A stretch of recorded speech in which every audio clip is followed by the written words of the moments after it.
Tentu tidak. Menurut ayat Quran dan hadis Nabi itu nanti ada bermacam-macam. Ada orang beriman itu yang dimasukkan surga. Ada orang beriman itu yang dimasukkan ke dalam surga. Ada orang beriman itu yang disebut penduduk surga. Kenapa lain-lain, Pak? Karena waktu di dunia amalannya juga lain-lain. Ada orang beriman yang masuk surga. Ini paling murah tiketnya. Mau masuk surga? Kata Nabi begini, ma min abdin qala la ilaha illallah thumma mata ala dhalik illa dakhala al-jannah. Kalau seorang hamba sudah mengucap dua kalimat syahadat, dia yakin dengan kebenaran kalimat itu sampai matinya, orang itu akan masuk surga.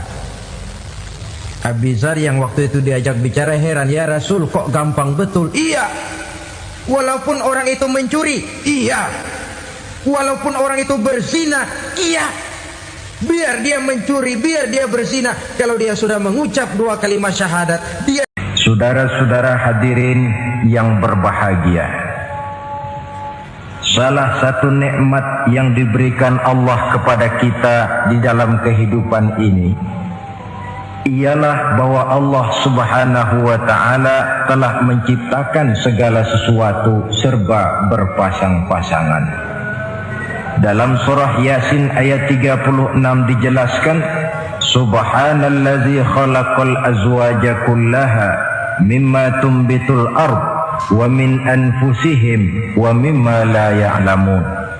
Maha suci Allah yang telah menciptakan segala sesuatu itu serba berpasang-pasangan, dari apa yang tumbuh di permukaan bumi, apa yang ada di dalam diri mereka sendiri, dan apa-apa yang mereka tidak mengetahuinya. Demikianlah kita lihat siang berhadapan dengan malam, benar berhadapan dengan salah, dan laki-laki berhadapan dengan perempuan. Setelah Allah menciptakan segala sesuatu itu serba berpasang-pasangan, maka Allah menetapkan aturan permainan yang mengatur seluruh kehidupan makhluk yang serba berpasang-pasangan itu. Kita tentu maklum, apapun saja yang kita lakukan dan kita perbuat tanpa ada aturan akan berakhir dengan kekacauan. Cobalah kita bikin satu sekolah, buka satu sekolah, tidak usah pakai aturan, tentu kacau. Bikin organisasi tanpa memakai aturan, tentu kacau. Demikian daripada kehidupan ini, kalau tanpa ada aturan, tentu kekacauan yang akan timbul. Allah pencipta manusia. Allah tahu benar kemampuan maksimal manusia. Oleh sebab itu, aturan permainan yang diturunkan Allah tentu sesuai benar untuk manusia. Satu contoh kecil, pabrik mobil di Jerman bikin mobil namanya Mercy. Seiring dengan itu, dia keluarkan buku petunjuknya. Mobil ini namanya Mercy. Kecepatan maksimal sekian ratus kilometer per jam. Daya angkut maksimal sekian ratus kilogram. Kalau rusak memperbaikinya begini, onderdilnya pun ini. Karena pabriknya yang membuat mobil, lalu pabriknya pula yang mengeluarkan buku petunjuk, sudah tentu buku petunjuk itu sesuai benar dengan mobilnya. Dan tidak bisa kita punya mobil Mercy rusak, lalu kita perbaiki dengan menggunakan buku petunjuk yang dikeluarkan oleh pabrik mobil Toyota misalnya. Jelas mobil bukan tambah baik, malah makin hancur tidak karu-karuan. Kalau manusia menginginkan satu hidup yang baik, tidak ada pilihan lain, dia harus memakai aturan yang diturunkan oleh yang bikin manusia. Dan aturan itu telah turun dalam bentuk agama Islam yang kita cintai ini. Manusia laki-laki dihiasi dengan perasaan senang cinta kepada perempuan. Itu biasa, normal, wajar. Tapi lalu Allah menurunkan aturan permainan yang kalau peraturan ini dilanggar akan membawa kerugian bagi manusia sendiri. Bahwa laki-laki senang sama perempuan itu normal. Agama membuat aturan silahkan senang, tetapi lewat satu pintu yang disebut nikah. Kalau peraturan ini diabaikan, yang rugi tentu manusia sendiri. Misalnya PLN keluarkan pengumuman, nanti malam mulai jam 6 sampai subuh listrik se-Jakarta mati total. Kita ingat, ini nanti malam saya giliran ronda. Pagi-pagi sudah kita siap beli batu baterai, masukkan ke dalam baterai. Dari sejak kita beli sampai sore itu baterai kita soroti terus. Tentu setelah sore soak batu baterai itu. Datang malam berangkat kita ronda, kalau disoroti lagi kan baterainya sudah nggak terang lagi, sudah soak. Sebab apa? Belum waktunya sudah disoroti terus. Sekarang kalau ada orang belum masuk pintu pernikahan, nafsu seksualnya diobral terus. Itu kan sama juga belum datang malam baterainya sudah disoroti terus. Nanti masuk pernikahan soak. Berhadapan dengan istrinya barangkali sudah nggak bisa apa-apa, cuma nyengir saja. Yang rugi manusia sendiri. Itulah sebabnya Allah lalu mengatur bahwa laki senang sama perempuan lewat satu pintu yang disebut dengan nikah. Maka pada pertemuan kali ini kita akan bicara tentang nikah dalam Islam. Saya bagi kepada 3 masalah pokok saja. Pertama, pengertian dan kedudukan nikah menurut Islam. Yang kedua, motivasi pernikahan. Karena apa orang itu seharusnya melakukan nikah. Dan yang ketiga, membina rumah tangga bahagia menurut contoh Rasulullah Sallallahu Alaihi Wasallam. Hadirin yang saya hormati, kita mulai dengan yang pertama, pengertian nikah. Dalam kehidupan sehari-hari ada 2 kata yang sering kita gunakan, kawin dan nikah.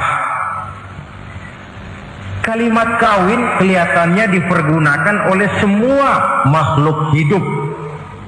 Lain dengan nikah, ini hanya digunakan khusus untuk manusia muslim. Makanya kita sering dengar orang bilang kucing kawin, ayam kawin, kambing kawin, dan belum pernah kita dengar ada ayam nikah atau kucing nikah. Sebab apa? Nikah ini cuma dipakai oleh makhluk bernama manusia yang muslim. Apa pengertian nikah? Seorang tokoh, Abi Yahya Zakaria Al-Ansari, di dalam kitab Fathul Wahhabnya menjelaskan, an-nikahu aqdun yatadammanu ibahatal wat'i bilafzi inkahin au nahwihi. Nikah adalah akad, yaitu ijab dan qabul, yang akad ini menjamin dibolehkannya pergaulan bebas antara laki-laki dan perempuan. Jadi kalau sementara anak muda kita beranggapan bagaimana Islam ini kolot, masa laki-laki tidak boleh bergaul dengan perempuan, itu anggapan salah. Islam bukan saja tidak melarang, malah menganjurkan laki-laki bergaul dengan perempuan sebebas-bebasnya, sepanjang pergaulan itu bisa dipertanggungjawabkan baik menurut hukum negara, lebih-lebih menurut hukum agama. Coba orang kalau sudah akad sudah ijab kabul, ada saksi, ada wali. Selesai itu dia masuk ke dalam kamar berdua, bergaul di situ sebebas-bebasnya. Itu saya kira 100% halal.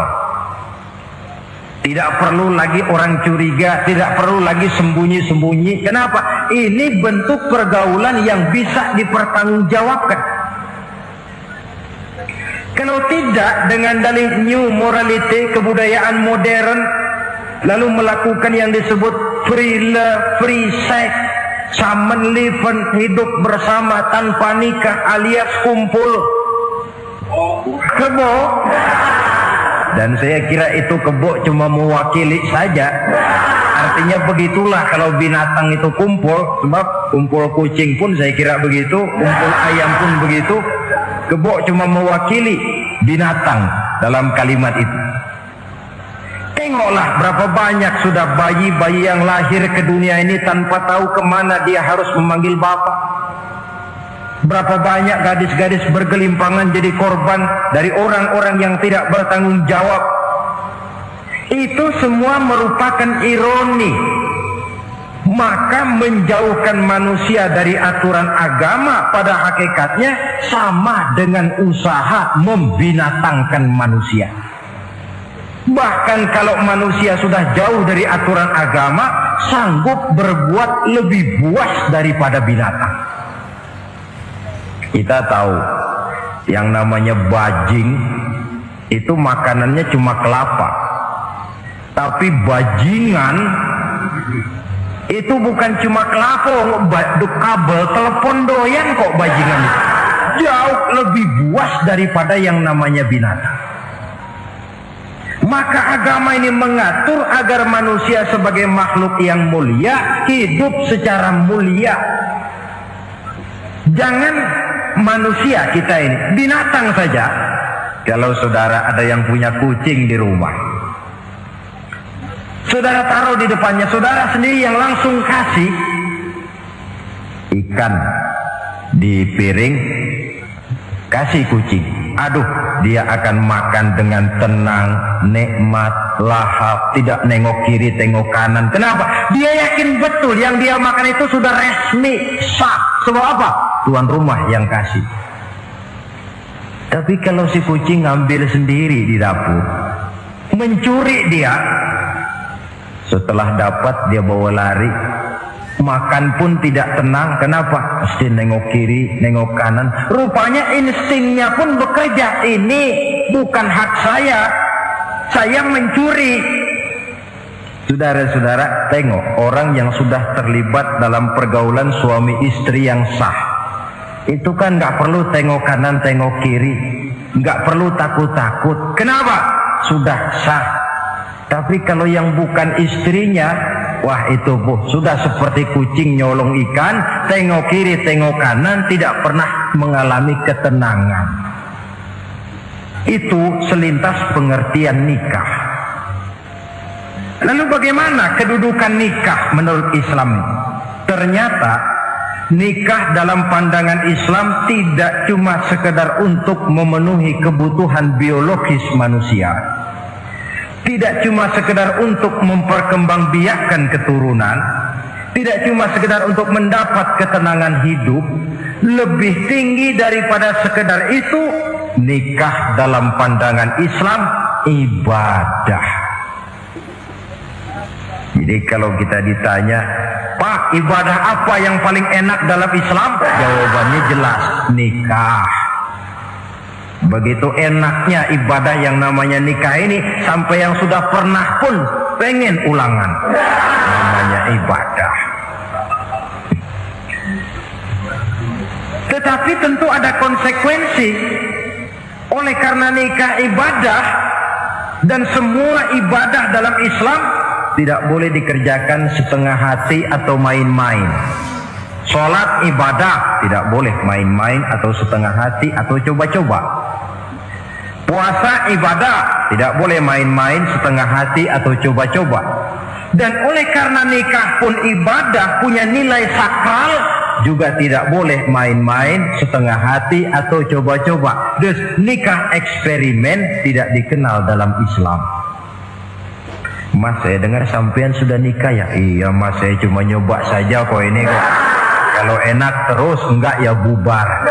Ini tidak ada nikah eksperimen, sebab dia punya nilai sakral yang bermotifkan ibadah. Itu pengertian dan kedudukan nikah. Lalu apa motivasi suatu pernikahan? Karena apa seharusnya orang nikah itu? Apa landasannya? Saudara, hadis yang diriwayatkan oleh Imam Bukhari, Muslim, Abu Dawud dan Ibnu Majah dari Abi Hurairah menjelaskan Nabi bersabda, tunkahul mar'atu li arba'in. Nikahilah perempuan karena 4 perkara. Kalau dia perempuan tentu nikahilah laki-laki karena 4 perkara. Memilih jodoh, nah inilah lengkapnya konsepsi Islam. Memilih jodoh saja Islam itu memberikan petunjuk kok. Karena apa orang memilih jodoh itu? Kata Rasul yang karena 4 faktor. Pertama, 5 liha. Karena dia orang kaya, cari yang kaya. Yang kedua, lihasabiha. Karena dia keturunan orang baik-baik, cari keturunan orang baik-baik. Yang ketiga, lijamaliha. Karena dia cantik, cari yang cantik.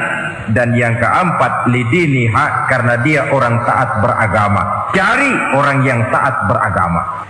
Kalau berkumpul keempat-empatnya, rasanya surga dunia sudah. Coba lihat, suami mana sih yang tidak bangga punya istri cantik, kaya, keturunan orang baik-baik, lalu taat beragama? Atau istri mana sih yang tidak bangga punya suami ganteng, kaya, keturunan orang baik-baik, dan taat pula beragama?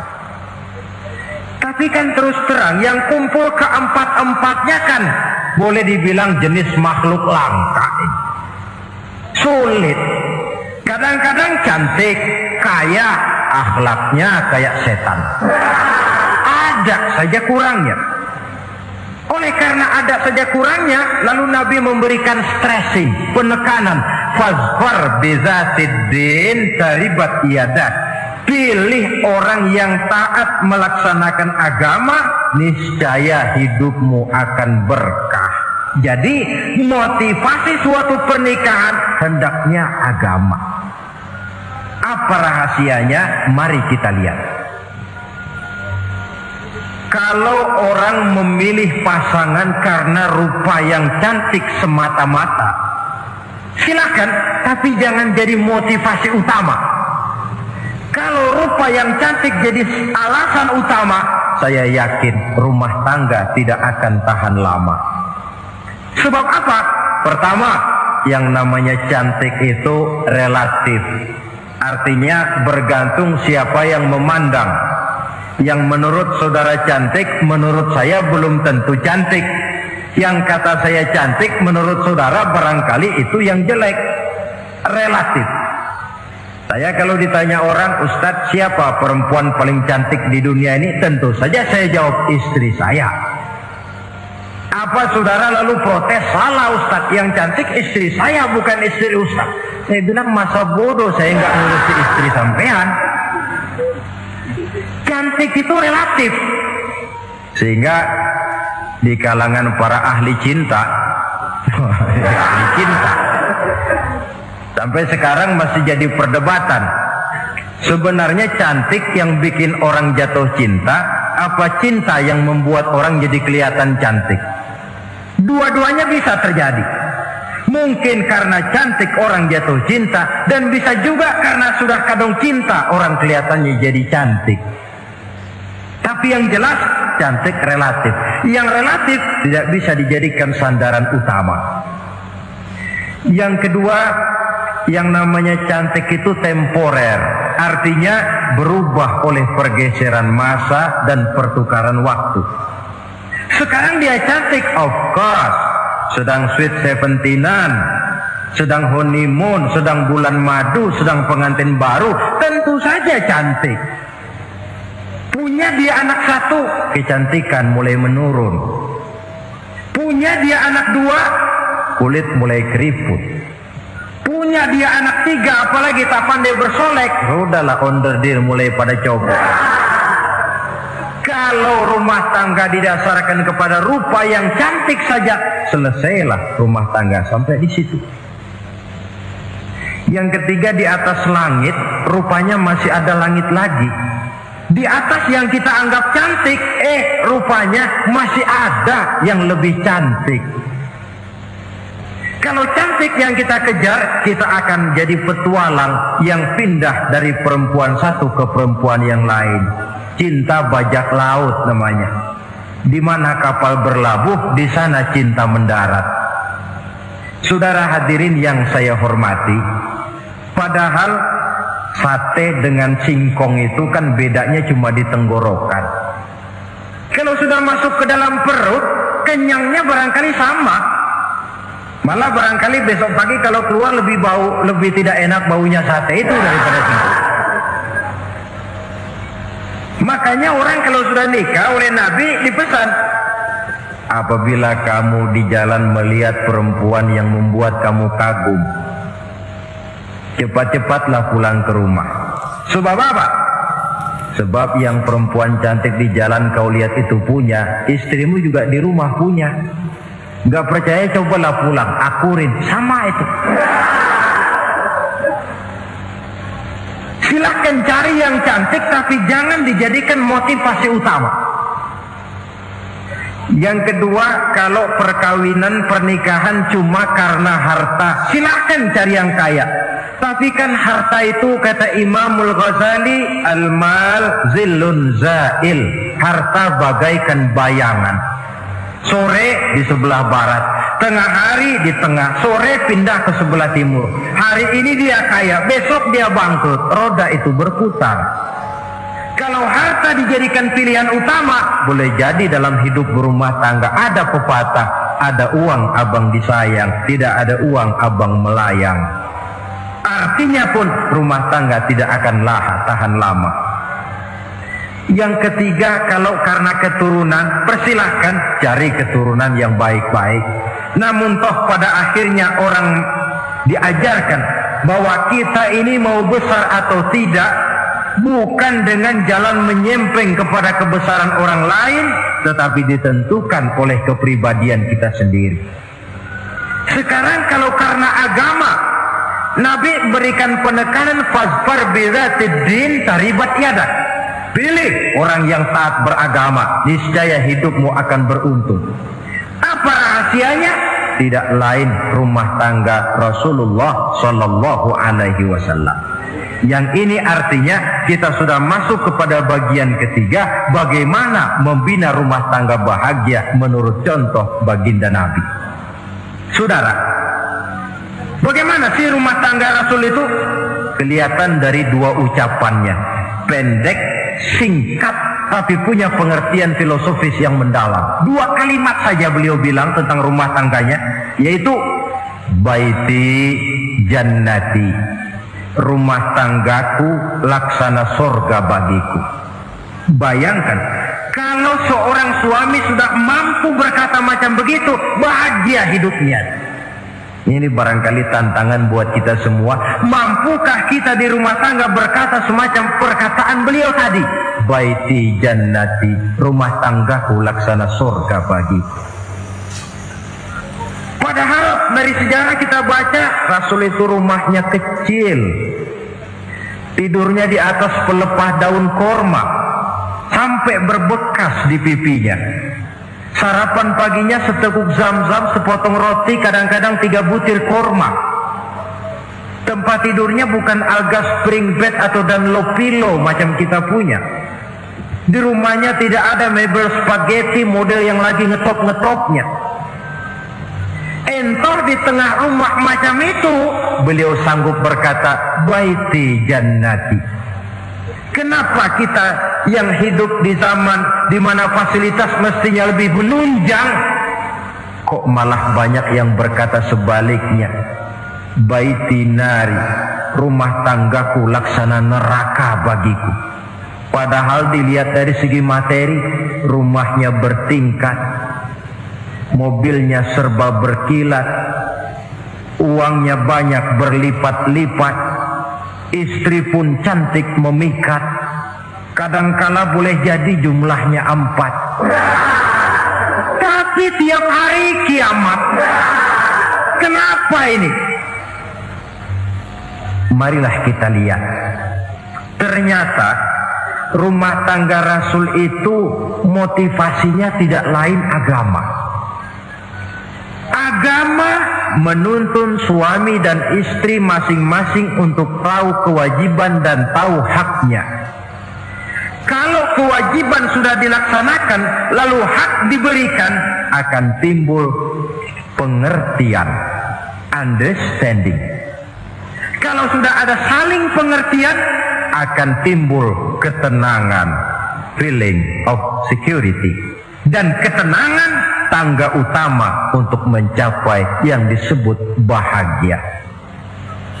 Itu sebabnya hakikatnya membicarakan rumah tangga yang berdasarkan agama tidak lain adalah bagaimana seharusnya seorang suami melaksanakan kewajibannya dan seorang istri melaksanakan tugasnya.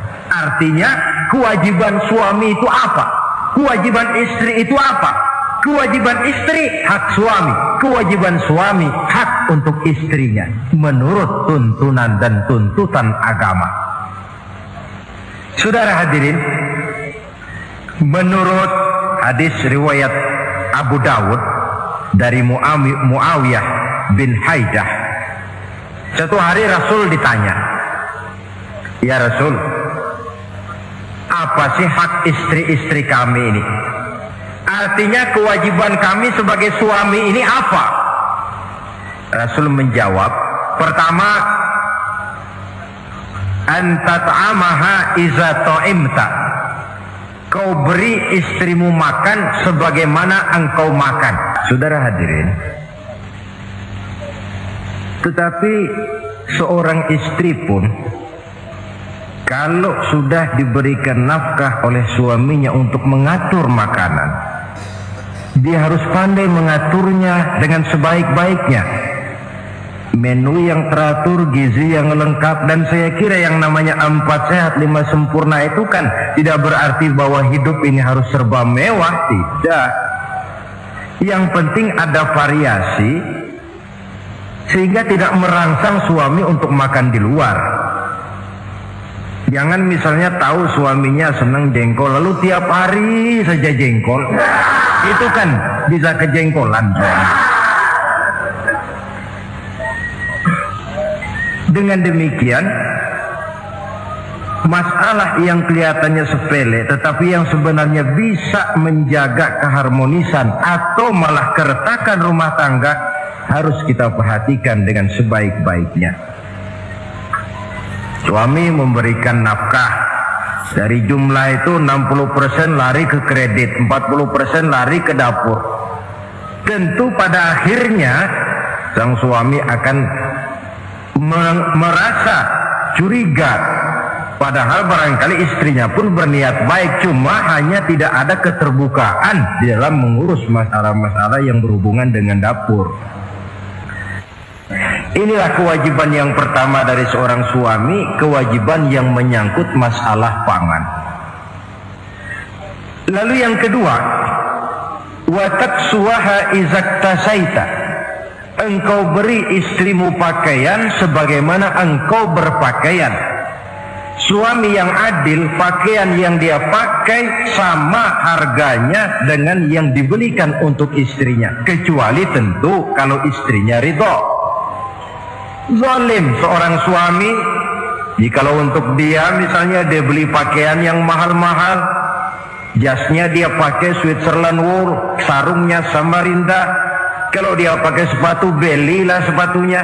Sementara istrinya cuma pakai kain belacu saja. Kenapa mesti begitu? Sebab, saudara hadirin, istri kita sebenarnya adalah bagian daripada hidup kita. Baik dia dilihat orang, baik juga kita disebut orang. Jelek dia dipandang orang, tentu jelek juga nama kita disebut orang. Apalagi hidup bermasyarakat, kadang-kadang mulut usil itu kan sudah banyak macam ragamnya. Itu siapa sih perempuan yang jalan? Kenapa?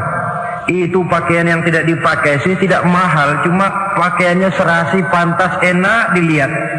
Oh, terang saja dia kan istrinya si Miun. Nah, Miun yang sedang tidur barangkali tidak tahu apa-apa mendapat sebutan baik. Cobalah kalau istri kita semaunya saja, orang akan bilang, ah itu perempuan, kenapa saya gerah ngelihatnya, mau ke pasar cuma pakai kutang saja. Tentu suami pun akan mendapat sebutan yang tidak baik. Cuma sang istri kalau sudah dibelikan pakaian oleh suami, termasuk alat-alat kecantikan di dalamnya, pakaian itu tentu dipakai, niat pertama adalah untuk menyenangkan hati suami. Seorang istri yang memakai bedak untuk menyenangkan suami, misalnya tiap polesan bedak ada pahalanya. Dia pakai lipstik untuk menyenangkan hati suaminya, tiap goresan lipstik ada pahalanya, bernilai ibadah. Ini kewajiban yang kedua. Yang ketiga, wala tadribil wajha. Kalau marah jangan memukul muka. Maksudnya apa ini? Kewajiban memberikan perlindungan, sehingga si istri merasa ada tempat dia mengadu, ada tempat dia melarikan persoalan, ada tempat dia bergantung. Kalau marah jangan memukul muka, dan memukul itu pun upaya terakhir. Kalau tidak bisa dengan kata yang lemah lembut, agak sedikit keras katanya. Kalau dengan kata yang keras tidak juga bisa pisah tempat tidur. Kalau memang tidak bisa juga dengan pukulan yang tujuannya bukan untuk menyakiti, tetapi untuk mendidik. Allah tadribal wajha. Kalau marah jangan memukul muka, dan memukul pun bukan jalan pertama, tapi upaya terakhir dengan tujuan bukan untuk menyakiti, tapi untuk mendidik sang istri. Kewajiban untuk memberikan perlindungan. Yang keempat, wala tuqabbih. Jangan memburuk-burukkan istrinya. Kewajiban menjaga nama baik. Sebab apa? Dalam satu bahasa yang indah, Al-Quran menjelaskan bahwa suami istri itu laksana pakaian. Hunna libasul lakum wa antum libasun lahunna. Istri pakaian untuk suami, suami pakaian untuk istri. Lihatlah alangkah indah gaya bahasa Al-Quran ini. Diibaratkannya suami istri seperti pakaian. Apa fungsi pakaian? Pertama, pakaian itu kan jadi kebanggaan. Saya bangga memakai baju seperti ini, saudara bangga memakai baju yang saudara pakai. Artinya seorang suami harus berusaha menjadi suami kebanggaan istri, dan seorang istri pun harus berusaha menjadi istri yang dibanggakan oleh suaminya. Jangan yang malah kemudian disesali. Itu kan kalau sudah marah orang kadang-kadang ucapannya nggak terkontrol. Istri marah sama suami, bang, nyesel gue punya laki sekali. Sudah hilang lagi kebanggaan. Kalau kebanggaan hilang, wibawa pun hilang. Kalau wibawa sudah hilang, maka rumah tangga sudah sulit untuk dipertahankan. Yang kedua, yang namanya pakaian itu kan menutup aurat. Itu tujuan pakaian yang terpenting. Artinya di sini, kalau seorang istri mempunyai kekurangan, suamilah yang menutupi. Kalau seorang suami mempunyai kekurangan, istri juga harus berusaha menutupi. Jangan kekurangan suami diceritakan di pasar umum, atau kekurangan istri dibuka di mana-mana. Itu namanya suami istri tidak berfungsi sebagai pakaian, malah justru saling membuka aurat masing-masing. Inilah kadang-kadang penyakit ini. Kadang-kadang yang namanya perempuan dari rumah itu berangkat ngaji katanya, sampai di pengajian apa? Suaminya diakur-akurin. Bayu bagaimana suami? Wah, suami saya payah. dipayahkannya suaminya di mana-mana. Atau aib dan kekurangan istri diceritakan di mana-mana. Orang bertanya, gimana mas istrinya? Oh, nggak maju. Loh, kenapa istrimu kan cantik? Iya, soal cantik sih iya, tapi tidurnya kok ngiler ini. Nah, ini kan nggak perlu yang macam begini ini. Tidak bisa menjaga apa yang disebut security informasi. Fungsi pakaian sebagai suami istri tidak berjalan di dalamnya. Saling menjaga kehormatan diri. Ini yang keempat. Yang kelima, wala tahjur illa fil bait. Jangan berpisah dari istri kecuali di rumah. Maksudnya begini. Kalau satu hari seorang istri suami marah kepada istrinya, tidak usah istri itu disuruh pulang ke rumah orang tuanya, ke rumah mertua lalu diusir, tidak. Cukup pisah tempat tidur saja. Ini maknanya wala tahjur illa fil baiti.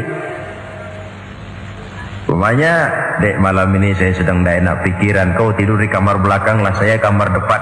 Cukup pisah tempat tidur saja, tidak perlu istri dipulangkan ke rumah orang tuanya.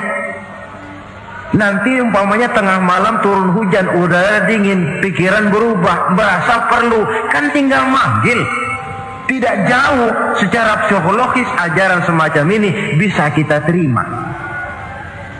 Saudara hadirin yang saya hormati, ini pada prinsipnya kewajiban seorang suami.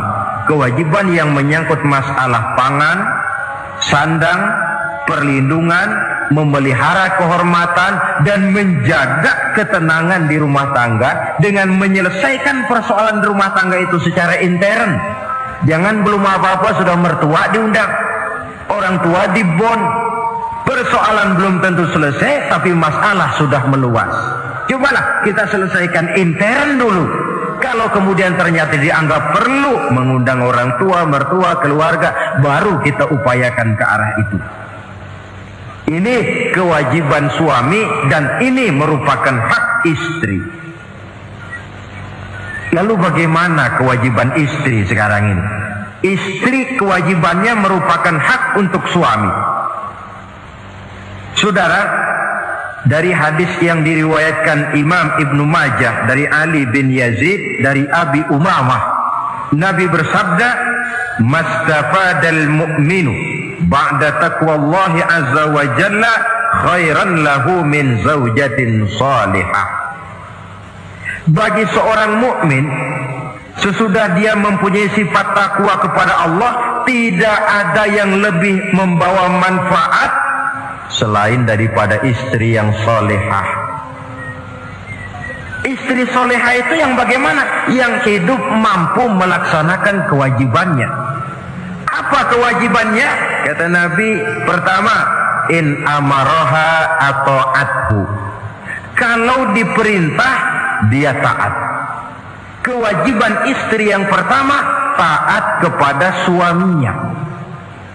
Begitu besar kewajiban taat kepada suami, sampai-sampai Nabi pernah menyatakan, "Lau kuntu amiran ahadan ayyasjuda li ahadin la amartul mar'ata an tasjuda li zawjiha."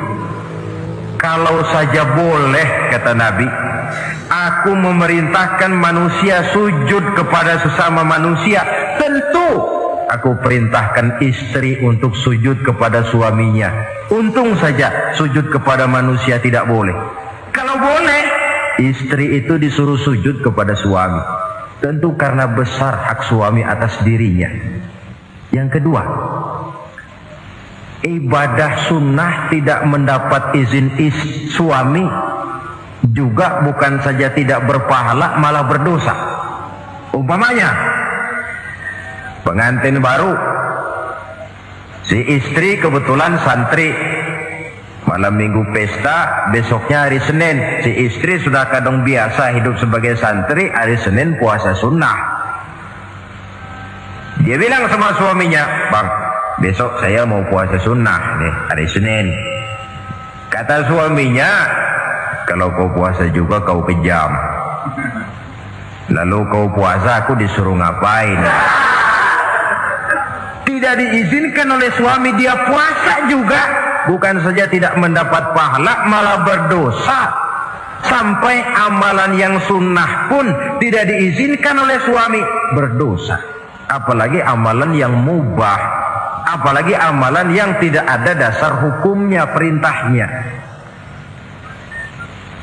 Sepanjang perintah suami tidak untuk maksiat kepada Allah, istri wajib untuk taat.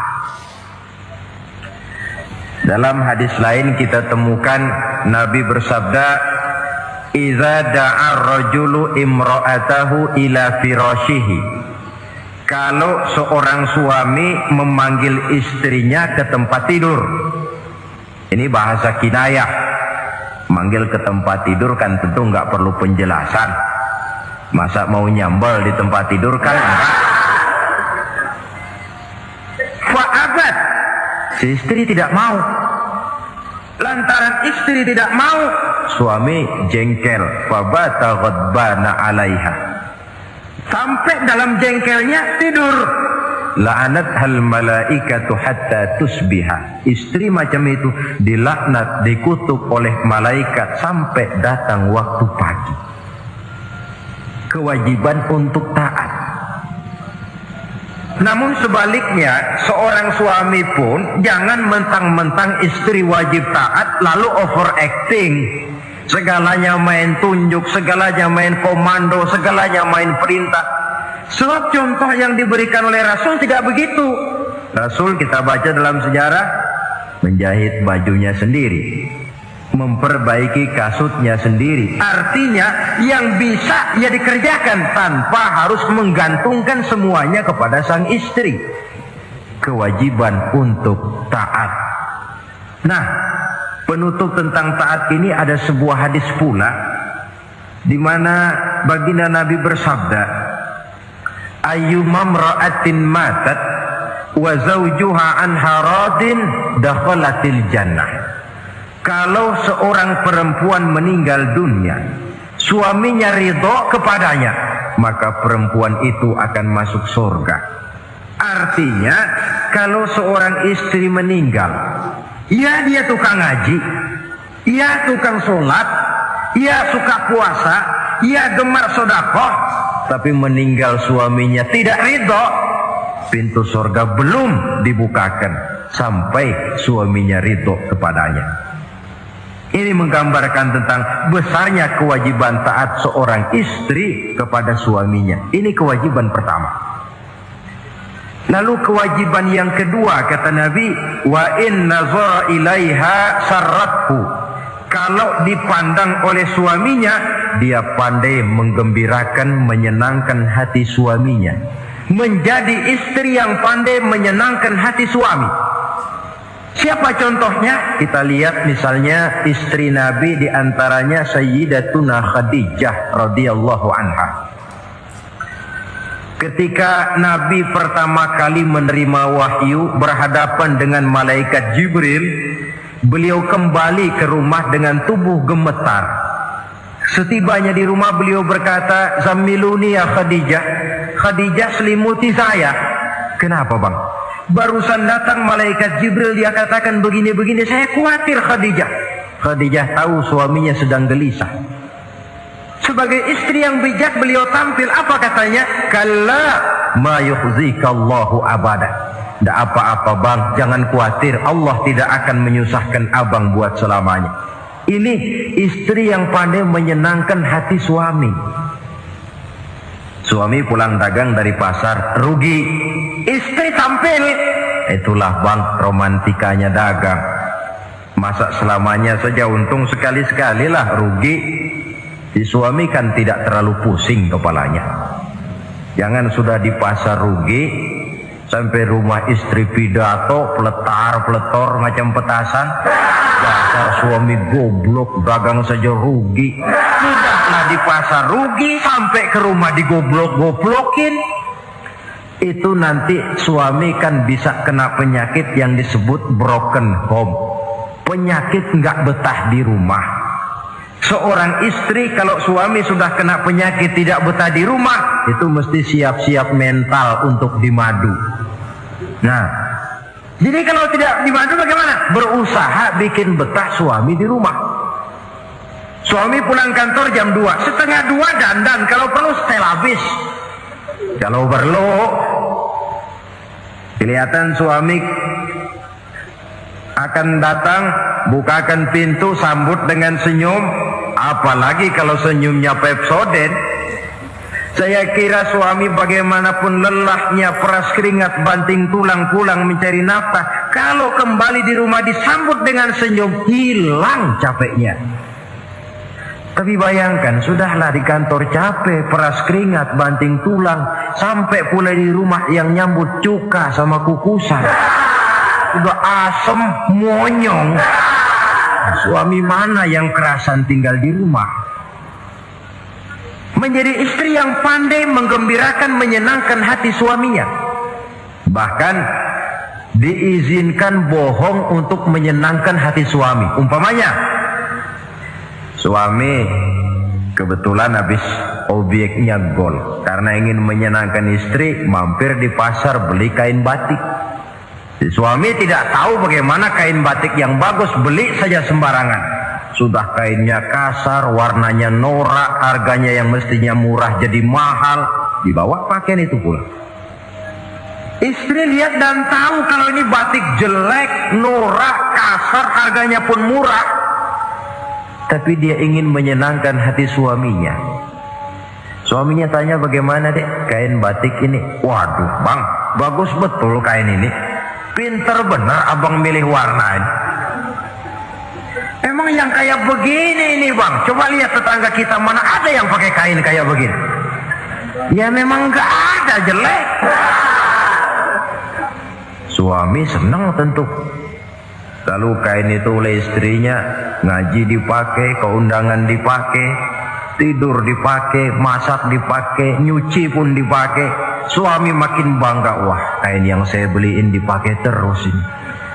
Lain pula istrinya, dalam hati dia berpikir, biarin deh gue pakai terus biar cepat hancur, nggak ada urusan. Coba kalau waktu itu si istri jujur, dasar laki goblok, beli kain kayak begini, sono pulangin. Nah, mungkin suami yang sudah payah-payah mau menyenangkan hati istrinya malah berbalik pikirannya. Saudara hadirin, ini kelihatannya penting untuk menjaga suasana keharmonisan di dalam kehidupan berumah tangga. Begitu pula pengertian seorang suami. Rasul pernah pulang dari masjid agak larut malam, rupanya banyak orang bertanya. Ketuk pintu, assalamualaikum, sampai 3 kali tidak dibukakan pintu. Rupanya Aisyah lelap benar tidurnya. Rasul sadar beliau pulang kemalaman dan tahu istrinya capek bekerja di waktu siang. Ashraful anbiya wal mursalin ini menghormati istrinya. Salam 3 kali tak dibukakan pintu, bukan marah, malah gelar sorban di depan pintu. Di situ beliau tidur. Tengah malam Aisyah mau sholat, buka pintu, terkejut lihat suaminya tidur di depan pintu.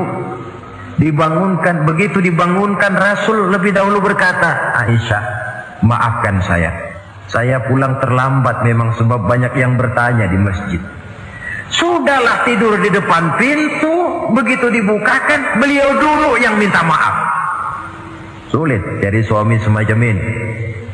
Yang enak kalau sudah nggak dibukain pintu, istri kepulesan, lalu sekali buka pintu kan yang enak kita tunjuk jidatnya, lo tidur kayak kebok ya.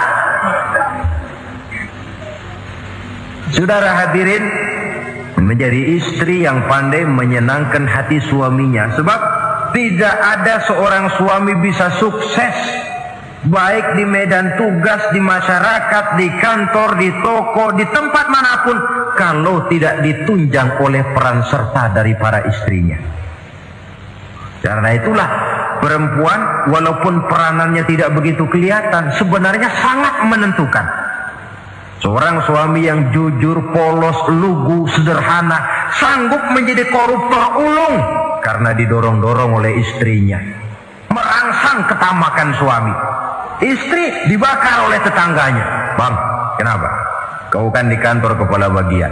Lalu, tangga kita pegawai kecil saja bang, tapi coba lihat istrinya kalau pakai gelang kayak pelek beca bang. kau kepala bagian gak bisa beliin saya macam gitu, kepala bagian goblok. Lalu bagaimana Bu, gaji saya kan sudah jelas segitu. Iya, kamu kan kepala bagian. Apaan kayak di kantor sabetan.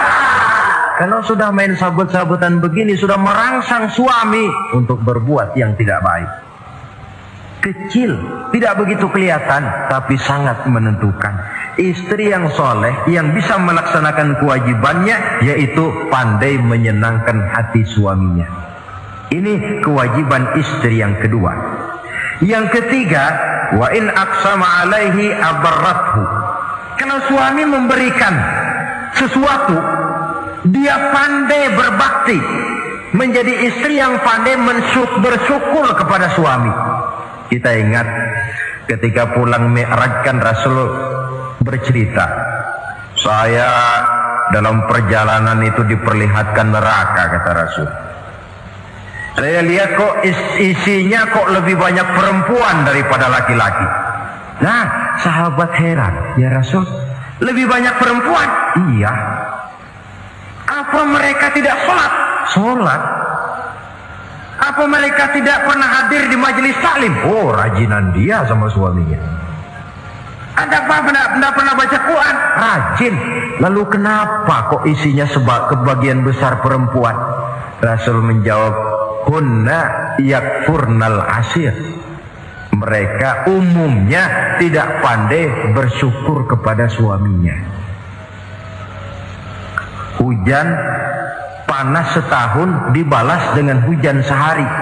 Kalau suaminya sedikit salah, sudah kehilangan pertimbangan, tertutup seluruh kebaikannya. Yang kelihatan cuma salahnya saja.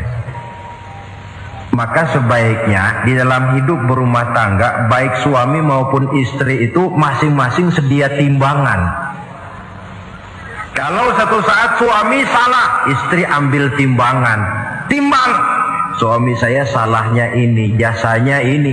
Bertahun-tahun dia hidup mencari nafkah buat saya, membelikan pakaian untuk saya, mencarikan makan untuk saya. Salahnya ini. Timbang, mana lebih banyak salahnya atau benarnya? Dengan demikian kita akan bisa menghasilkan keputusan objektif. Giliran istri yang salah, suami yang ambil timbangan, ukur mana lebih banyak baiknya atau salahnya. Kalau tiap kita masing-masing punya timbangan, insya Allah nilai-nilai objektif dari suatu pertimbangan akan bisa kita temukan dalam mengambil keputusan. Istri yang pandai berbakti membalas budi daripada suaminya. Kewajiban yang keempat dari seorang istri, wa in ghaba anhu nasahathu fi nafsiha wa malihi. Kalau suami tidak ada di rumah, dia pandai menjaga kehormatan dirinya dan pandai menjaga harta suaminya. Tidak mencari kesempatan dalam kesempitan. Suami lembur, istri ngompreng. Dan pandai menjaga harta suaminya. Nah, coba lihat. Kalau seorang suami ada uang di kantongnya 100 rupiah. Ada tukang minta pengemis, istri ambilkan saja tanpa izin suaminya uang di kantong suami 100. Dia sedekahkan. Niatnya tentu baik. Si istri dapat dosa, si suami dapat pahala.